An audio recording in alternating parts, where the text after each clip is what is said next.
So it's interesting how folks select the agent they work with that we talked about earlier. It's interesting how sellers looking for value add from the agent that brings value to the marketplace. And it's interesting what buyers are looking for in terms of the value. Yeah, let's get into that. Yeah, let's talk about that.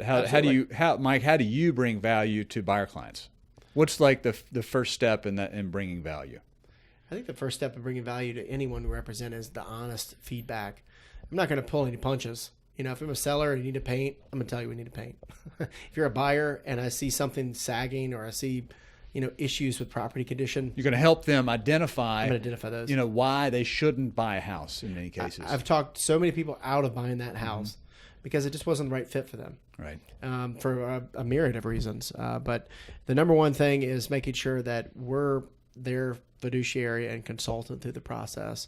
It starts with a buyer in the office as we both do a buyer consultation. We walk through the process, we pull up properties, and I like showing the buyers the agent remarks. Yeah. It's always this history, hidden thing. What does the agent remarks say? I show them. Yep. Absolutely. This property is a handyman special. Transparency. Bring your contractor. Yeah. It does give you a little more of an indication as to what you should expect when you get there, right?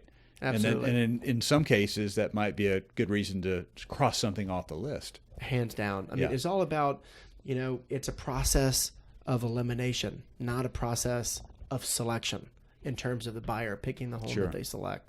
And they're ruling out for a variety of reasons. But, when someone says, I'm looking for a 3-bedroom, 2-bath in this school district, and because of this, and this reason, sometimes understand there's must-haves and then there are wants.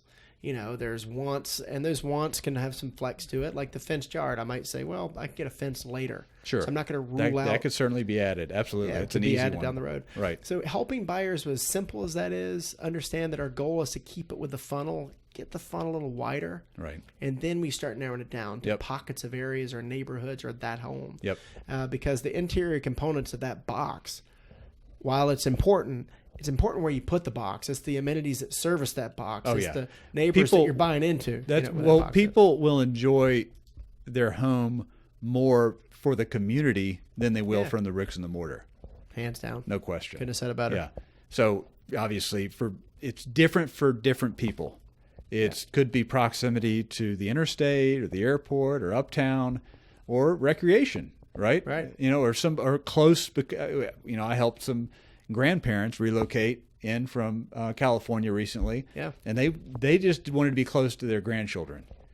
They didn't care about uptown. They didn't care about the airport. We need to be where Joe and Susie are, right? Yeah. We don't want to be on the same street right next door. No, yeah. But we want to be in the general vicinity. Yes. 10 minutes. Yep. That's my grandparents that I've helped. It seems like 10 minutes is about the... Right. I've only had one. That's not true. I had one. It was a couple years ago. They literally bought a street over. It was very important for them to say, if we can get in the same community, preferably, like within, visual. Yep. Right. I can see them. Yeah. And the kids and the grandchildren love it because they have a built-in babysitter and, family close by.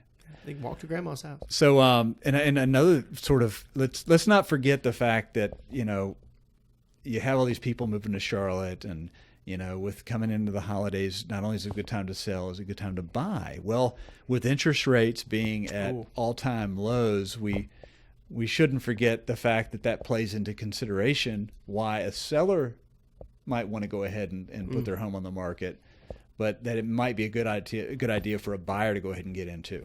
Wow, that's a huge reason to consider now versus waiting. Right. And with the understanding that depending on their neighborhood, their days in the market, we enter into Thanksgiving, or you enter into Christmas. I mean, probably not going to have that many showings. Yeah. Although it was a couple years ago, I had a relocating client, had a job start January 1.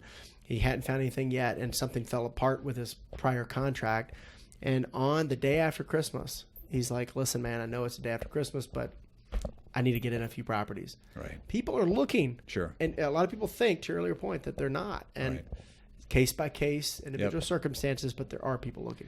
And I would even say from a buyer's perspective, those listings that are on the market tend to be more serious sellers. Good point. Right? Good point. Yeah. So, there are little areas that I think people tend to forget about as to why it might be a good time to buy or sell. And then furthermore, we just wanted to say, if you're listening to this session, this chat, and if you're considering a move in 2020, now would be a good time to starting to have that conversation. Yeah. Let's go through. Let's get you familiar with what things are transacting for.